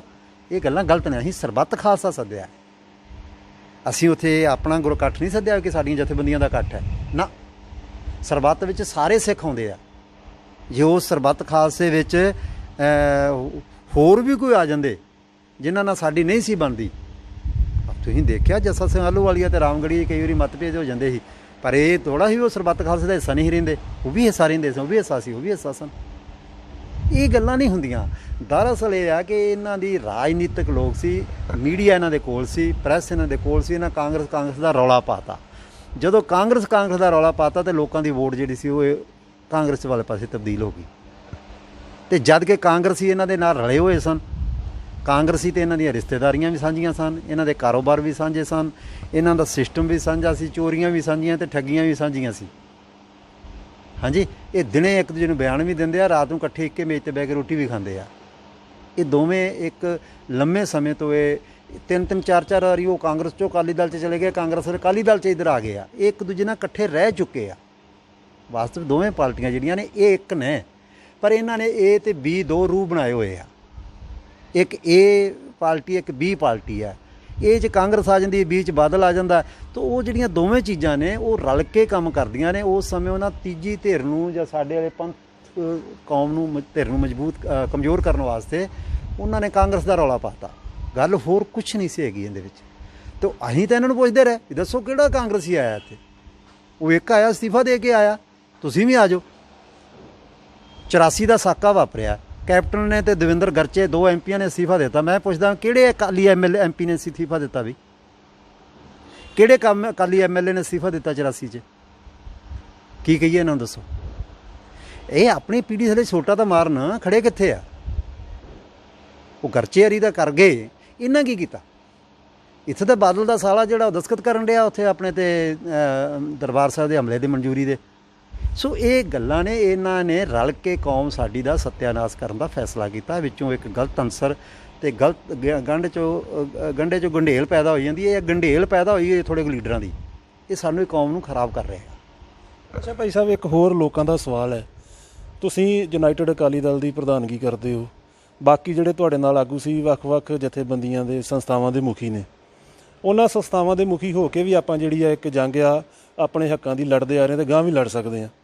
ਜੇ ਬਰਗਾੜੀ ਮੋਰਚਾ ਲਾਉਣਾ ਸੀ ਤੇ ਆਪਾਂ ਉਵੇਂ ਵੀ ਜਥੇਬੰਦੀਆਂ ਜਾ ਕੇ ਲਾ ਸਕਦੀਆਂ ਨੇ, ਅਗਵਾਈ ਕਰਦੇ ਹਾਂ। ਲੋਕੀ ਇਹ ਪੁੱਛਦੇ ਨੇ ਕਿ ਜਦੋਂ ਆਪਾਂ ਪਹਿਲਾਂ ਹੀ ਅਗਵਾਈ ਕਰ ਰਹੇ ਹਾਂ ਤੇ ਅਸੀਂ ਸਰਬੱਤ ਖਾਲਸਾ ਬੁਲਾ ਕੇ ਅਕਾਲ ਤਖਤਾਂ ਸਾਹਿਬਾਨਾਂ ਦੇ ਜਥੇਦਾਰ ਆਪ ਥਾਪ ਕੇ ਕਿਤੇ ਅਕਾਲ ਤਖਤ ਸਾਹਿਬ ਦੀ ਮਾਣ ਮਰਿਆਦਾ ਨੂੰ ਵੀ ਸੱਟ ਮਾਰੀ ਆ ਤੇ ਦੋ ਜਿਹੜੇ ਧੜੇ ਬਣਾ ਦਿੱਤੇ ਆ। ਦੇਖੋ ਜਿਹੜੀ ਤੁਸੀਂ ਇਹ ਗੱਲ ਕਹੋਗੇ ਨਾ ਤੇ ਫਿਰ ਤਾਂ ਸਾਨੂੰ ਇਹ ਗੱਲਾਂ ਬਹੁਤ ਦੂਰ ਰਹਿ ਜਾਣਗੀਆਂ ਕਿ ਜਿਹੜੇ ਸਿੱਖਾਂ ਨੇ ਮਤਲਬ ਕਿ ਸ਼੍ਰੋਮਣੀ ਗੁਰਦੁਆਰਾ ਪ੍ਰਬੰਧਕ ਕਮੇਟੀ ਦੀ ਫੋਨ ਦੀ ਲੜਾਈ ਲੜੀ ਕਰਤਾਰ ਸਿੰਘ ਝੱਬਰ ਨੇ, ਤੇਜਾ ਸਿੰਘ ਭੁੱਚਰ ਨੇ, ਬਾਬਾ ਖੜਕ ਸਿੰਘ ਨੇ, ਸਰਦਾਰ ਬਹਾਦਰ ਸਿੰਘ ਨੇ, ਜਿਹੜੇ ਮੁੱਢਲੇ ਸਨ। ਹਾਂਜੀ, ਉਹ ਲੋਕ ਜਿਹੜੇ ਸੀ ਉਹਨਾਂ ਨੇ ਦੇਖੋ ਜੀ, ਇੱਕ ਪਾਸੇ ਉਹ ਮਹੰਤ ਵੀ ਗੁਰਸਿੱਖੀ ਦੇ ਰੂਪ 'ਚ ਸਨ, ਉਹ ਵੀ ਬਾਣੀ ਪੜ੍ਹਦੇ ਸੀ। ਇਹਨਾਂ ਨੂੰ ਤਾਂ ਬਾਣੀ ਆਉਂਦੀ ਨਹੀਂ ਉਨੀ ਹੋਣੀ ਜਿੰਨੀ ਉਹ ਬਾਣੀ ਪੜ੍ਹਦੇ ਹੋਣਗੇ, ਤੇ ਉਹਨਾਂ ਨੂੰ ਕੱਢ ਕੇ ਤੇ ਵੱਖਰਾ ਬਣਾ ਕੇ 2 ਗਰੁੱਪ ਬਣਾਤੇ ਇਹਨਾਂ ਨੇ। ਨਹੀਂ, ਐਸਾ ਨਹੀਂ ਹੈਗਾ। ਜਦੋਂ ਕੋਈ ਗਲਤ ਹੋ ਜਾਂਦਾ ਤਾਂ ਉਹਦੇ ਵਿਰੋਧ 'ਚ ਉੱਠਿਆ ਜਾਂਦਾ। ਜਿਹੜੇ ਉੱਠੇ ਉਹਨਾਂ ਨੂੰ ਲੋਕਾਂ ਨੇ ਸ਼ਾਬਾਸ਼ ਦਿੱਤੀ ਵੀ ਸ਼ਾਬਾਸ਼ ਤੁਹਾਡੇ ਆ ਕਿ ਉਹਨਾਂ ਵਿੱਚ ਕਮਜ਼ੋਰੀਆਂ ਆ ਗਈਆਂ ਸੀ, ਤੁਸੀਂ ਉਸ ਕਮਜ਼ੋਰੀਆਂ ਨੂੰ ਦੂਰ ਕਰਕੇ ਲੜੇ ਹੋ। ਔਰ ਉਹ ਮਹੰਤ ਕੋਈ ਆਕਾਸ਼ 'ਚੋਂ ਨਹੀਂ ਉਤਰ ਕੇ ਆਏ ਸੀ, ਉਹੀ ਮਹੰਤ ਸੀ ਜਦੋਂ ਪੰਥ ਲੜਾਈ ਲੜ ਰਿਹਾ ਸੀ, ਜੰਗਲਾਂ ਵਿੱਚ ਸੀ, ਸਾਰਿਆਂ ਥਾਂ 'ਤੇ ਸਾਡੇ ਸਥਾਨਾਂ ਨੂੰ ਸਾਂਭ ਕੇ ਬੈਠੇ ਸਨ। ਤੇ ਸਮੇਂ ਨਾਲ ਉਹ ਗਲਤ ਹੋ ਗਏ, ਸਾਡੇ ਕੌਮ ਦੇ ਆਗੂਆਂ ਨੇ ਉੱਠ ਕੇ ਉਹਨਾਂ ਨੂੰ ਬਾਹਰ ਕੱਢ ਦਿੱਤਾ। ਇਸੇ ਤਰ੍ਹਾਂ ਹੀ ਹੁਣ ਗਲਤ ਹੋ ਗਿਆ, ਇਹਨਾਂ ਨੂੰ ਬਾਹਰ ਕੱਢਣਾ ਜ਼ਰੂਰੀ ਹੈ। ਪਰ ਹੁਣ ਵਿੱਚ ਆਲੇ ਇੱਕ ਸਮੱਸਿਆ ਆ ਗਈ ਕਾਨੂੰਨ ਦੀ। ਜੇ ਕਾਨੂੰਨ ਨਾ ਹੁੰਦੀ ਤਾਂ ਸਰਬੱਤ ਖਾਲਸਾ ਇਹਨਾਂ ਨੂੰ ਬਾਹੋਂ ਫੜ ਕੇ ਬਾਹਰ ਕੱਢ ਦਿੰਦਾ ਸਾਰਿਆਂ ਨੂੰ।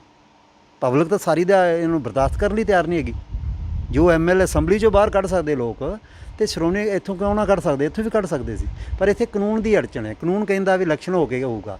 ਇਲੈਕਸ਼ਨ ਕਦੋਂ ਹੋਏਗੀ ਇਹ ਇਹਨਾਂ ਨੂੰ ਪਤਾ ਹੈ ਕਿ ਇਹਨਾਂ ਨੇ ਬਾਦਲ ਹਰਾਂ ਨੇ ਕਰਾਉਣੀ ਹੈ ਕਿ ਨਹੀਂ ਕਰਾਉਣੀ, ਇਹਨਾਂ ਨੇ ਕਾਨੂੰਨ ਮੰਨਣਾ ਹੈ ਕਿ ਨਹੀਂ ਮੰਨਣਾ, ਇਹਨਾਂ ਨੇ ਇਹਦਾ ਬੋਰਡ ਬਣਾ ਦੇਣਾ ਹੈ ਜਾਂ ਇਹਨਾਂ ਨੇ ਆਪਣਾ ਟਰਸਟ ਬਣਾ ਲੈਣਾ ਸ਼੍ਰੋਮਣੀ ਕਮੇਟੀ ਦਾ, ਹੌਲੀ ਹੌਲੀ ਇੱਕ ਪਰਿਵਾਰਕ ਟਰਸਟ ਬਣਾ ਲੈਣਾ, ਜਾਂ ਇਹਨਾਂ ਨੂੰ ਜਦੋਂ ਲੱਗੇ ਕਿ ਅਸੀਂ ਹੁਣ ਥੋੜ੍ਹਾ ਬੜਾ ਸਾਡਾ ਸੂਤਰ ਅਸੀਂ ਉਦੋਂ ਇਲੈਕਸ਼ਨ ਕਰਾ ਲਈਏ।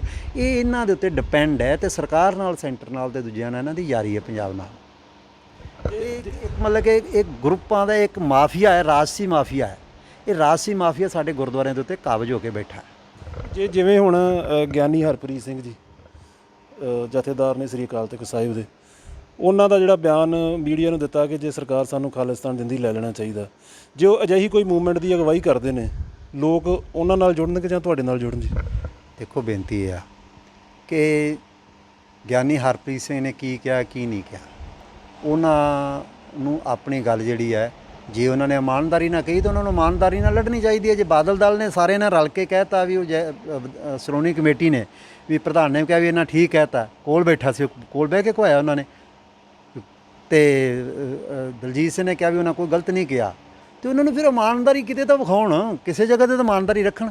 ਸਾਡੀ ਗੱਲ ਤਾਂ ਛੱਡੋ, ਅਸੀਂ ਕੀ ਕਰਦੇ ਹਾਂ, ਉਹ ਆਪਣੀ ਇਮਾਨਦਾਰੀ ਬਾਦਲ ਦਲ ਜਿਹੜਾ, ਬਾਦਲ ਹੁਣ ਜਾਵੇ ਜਥਾ ਲੈ ਕੇ ਖਾਲਿਸਤਾਨ ਵਾਸਤੇ, ਸੁਖਬੀਰ ਜਾਵੇ, ਭੇਜੇ ਲੌਂਗੋਵਾਲ ਨੂੰ, ਇਹ ਕਹੇ ਭਈ ਉਹ ਕਰਨ, ਇਹ ਤਾਂ ਉਹਨਾਂ ਦਾ ਮਾਮਲਾ ਹੈ। ਤੁਸੀਂ ਸਾਨੂੰ ਸਵਾਲ ਕਿਉਂ ਕਰਦੇ ਜੇ? ਇਹ ਸਵਾਲ ਉਹਨਾਂ ਨੂੰ ਪੁੱਛੋ ਵੀ ਤੁਸੀਂ ਇਮਾਨਦਾਰੀ ਨਾਲ ਕੀਤਾ ਕਿ ਬੇਈਮਾਨੀ ਨਾਲ ਕੀਤਾ। ਜੇ ਇਮਾਨਦਾਰੀ ਨਾਲ ਕੀਤਾ ਤੇ ਇਮਾਨਦਾਰੀ ਨਾਲ ਲੜੋ ਲੜਾਈ ਨੂੰ। ਤੁਹਾਨੂੰ ਕੀ ਲੱਗਦਾ ਇਹ 'ਚ ਬੇਈਮਾਨੀ ਲੱਗਦੀ? ਅਸੀਂ ਕੋਈ ਵਿਰੋਧ ਨਹੀਂ ਕਰਨ ਰਹੇ, ਅਸੀਂ ਤਾਂ ਵਿਰੋਧ ਕਰਦੇ ਹੀ ਨਹੀਂ ਇਸ ਗੱਲ ਦਾ। ਪਰ ਵੇਖੋ, ਬੇਨਤੀ ਹੈ ਕਿ ਅਸੀਂ ਉਹਨਾਂ ਬਾਰੇ ਕੁਝ ਕਹਿਣਾ ਨਹੀਂ ਚਾਹੁੰਦੇ।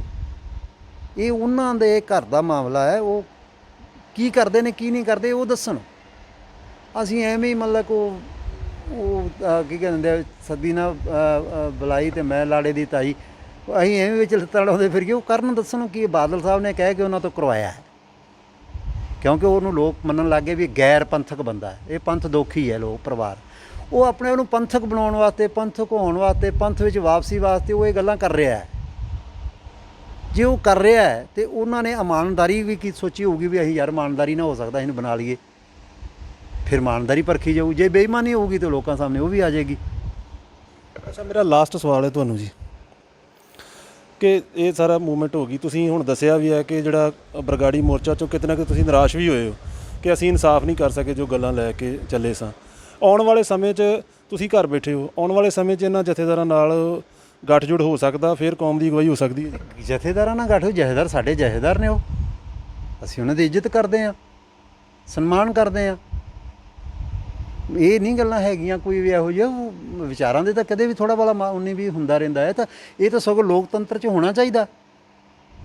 ਜੇ ਕਿਸੇ ਇਹੋ ਜਿਹੀ ਗੱਲ ਸਾਡੇ ਮਨ 'ਚ ਕੋਈ ਰੋਸ ਹੈ ਥੋੜ੍ਹਾ ਬੜਾ, ਇਹ ਤਾਂ ਹੋਣਾ ਚਾਹੀਦਾ। ਕੋਈ ਇਹ ਕੋਈ ਗਲਤ ਗੱਲ ਨਹੀਂ ਹੈਗੀਆਂ। ਨਾ ਹੀ ਉਹਨਾਂ ਨੇ ਕਦੇ ਸਾਨੂੰ ਕਿਹਾ ਵੀ ਤੁਸੀਂ ਕਿਉਂ ਰੋਸ ਕਰਦੇ ਹੋ, ਮੋਕੋ ਤੂੰ ਕਿਉਂ ਰੋਸ ਕਰਦਾ, ਮੈਨੂੰ ਉਹਨਾਂ ਨੇ ਕਦੇ ਨਹੀਂ ਕਿਹਾ। ਅਤੇ ਜੇ ਇਹ ਗੱਲਾਂ ਨਹੀਂ ਹੈਗੀਆਂ, ਅਸੀਂ ਮਤਲਬ ਕਿ ਬਿਲਕੁਲ ਇਸ ਮਸਲੇ 'ਤੇ ਕਲੀਅਰ ਹਾਂ। ਇਹ ਕੌਮੀ ਮਾਮਲੇ ਆ, ਕੌਮ ਵੱਡੀ ਹੈ, ਕੌਮ ਦੀ ਜਿਹੜੀ ਇੱਛਾ ਹੈ ਉਹ ਵੱਡੀ ਹੈ, ਕੌਮ ਦੀਆਂ ਭਾਵਨਾਵਾਂ ਵੱਡੀਆਂ ਨੇ। ਸਾਡੇ ਵਰਗੇ ਤਾਂ ਕਈ ਰੁਲਦੇ ਫਿਰਦੇ ਨੇ ਇੱਥੇ ਬਾਜ਼ਾਰਾਂ 'ਚ, ਕੋਈ ਮਤਲਬ ਹੀ ਕੋਈ ਨਹੀਂ ਹੈਗਾ। ਤੇ ਅਸੀਂ ਤਾਂ ਜੇ ਨਿਮਾਣਿਆਂ ਨੂੰ ਲੋਕ ਫਿਰ ਵੀ ਜਿਵੇਂ ਕਿ ਨਲਾਇਕ ਬੰਦਿਆਂ ਨੂੰ, ਮੇਰੇ ਵਰਗੇ ਨਲਾਇਕ ਬੰਦੇ ਨੂੰ ਵੀ ਲੋਕ ਝੱਲਣ ਲਈ ਤਿਆਰ ਨੇ, ਤੇ ਮੈਨੂੰ ਤਾਂ ਸ਼ੁਕਰਗੁਜ਼ਾਰ ਹੋਣਾ ਚਾਹੀਦਾ ਸਿੱਖ ਕੌਮ ਦਾ। ਕੌਮ ਦੀ ਅਗਵਾਈ ਕਰ ਲਈ, ਹੁਣ ਤੁਸੀਂ ਬਿਨਾਂ ਸ਼ਰਤ ਨਾਲ ਚੱਲਣ ਲਈ ਤਿਆਰ ਜੇ? ਯਾਰ ਮੈਂ ਤਾਂ ਕਦੇ ਕੌਮ ਤੋਂ ਬਾਹਰ ਨਿਕਲਿਆ ਹੀ ਨਹੀਂ, ਜੰਮਿਆ ਕੌਮ 'ਚ ਆ, ਸਿੱਖਾਂ 'ਚ ਆ, ਪਲਿਆ ਸਿੱਖ ਜਥੇਬੰਦੀਆਂ 'ਚ ਆ। ਬਾਬੇ ਕਰਤਾਰ ਸਿੰਘ ਦੀ ਕਿਰਪਾ, ਉਹਨਾਂ ਨੇ ਵਿੱਦਿਆ ਲਈ ਉੱਥੋਂ ਲਈ ਹੈ, ਵਿਚਰਿਆ ਮੈਂ ਉੱਥੇ ਵਿਚਰਿਆ, ਪੰਥ 'ਚ ਖਾਧਾ, ਪੰਥ 'ਚ ਪੀਤਾ, ਪੰਥ 'ਚ ਸਾਰੀ ਜ਼ਿੰਦਗੀ ਗੁਜ਼ਾਰੀ, ਪੰਥ 'ਚ ਮੈਂ ਮਰਨਾ। ਅਸੀਂ ਤਾਂ ਹੈ ਪੰਥਕ, ਗਲਤੀਆਂ ਮਤਲਬ ਕਿ ਪੂਰਾ ਮੁਕੰਮਲ ਤਾਂ ਕੋਈ ਹੁੰਦਾ ਹੀ ਨਹੀਂਗਾ। ਹਾਂ, ਸਧਾਰਨ ਘਰਾਂ ਦੇ ਲੋਕ ਹਾਂ, ਸਾਡੇ ਕੋਲ ਉਨੀ ਪਹੁੰਚ ਨਹੀਂ ਹੈਗੀ ਜੋ ਜਥੇਬੰਦੀਆਂ ਕੋਲ ਹੁੰਦੀ ਹੈ, ਸਥਾਪਿਤ ਜਥੇਬੰਦੀਆਂ ਕੋਲ ਹੁੰਦੀ ਹੈ, ਉਹ ਨਹੀਂ ਹੈਗੀ। ਨਾ ਕੋਈ ਬਹੁਤ ਵੱਡੇ ਘਰੋਂ ਅਮੀਰ ਘਰਾਣੇ ਆ ਜਿਨ੍ਹਾਂ ਨੂੰ ਸਾਡੇ ਤੋਂ ਕੰਮ ਹੁੰਦਾ, ਅਸੀਂ ਆਪਣੀ ਇਮਾਨਦਾਰੀ ਨਾਲ ਕਰਦੇ ਹਾਂ।